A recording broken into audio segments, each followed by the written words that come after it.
Good morning! Ito muna ang ulam natin sa maulan na panahon. Dito po naglagay lang ako ng mantika, saktong dami lang ng mantika. Prinito ko lang po yung tokwa na yan hanggat mag-golden brown. 3 blocks po ng tokwa ang ginamit ko dito, kaya 2 salang po ako sa pagpiprito dito sa ating kawali. So lahat lang po ay prinito ko ng ganyan. Mag-golden brown lang, then ginisa ko po yung sibuyas at bawang. Nilagay ko po ang talong.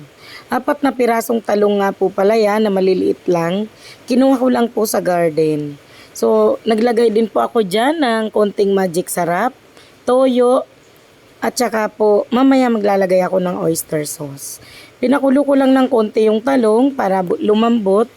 Then, binalik ko na po yung tokwa dyan. Naglagay din ako ng sili na pinitas ko lang din po sa bakuran at nilagay ko na po yung oyster sauce. Ayan, pwede kang maglagay dyan ng kahit anong gusto mong ilagay, pamintang durog o ano man yung gusto mo pang i-add. So ito na po yung ating ulam.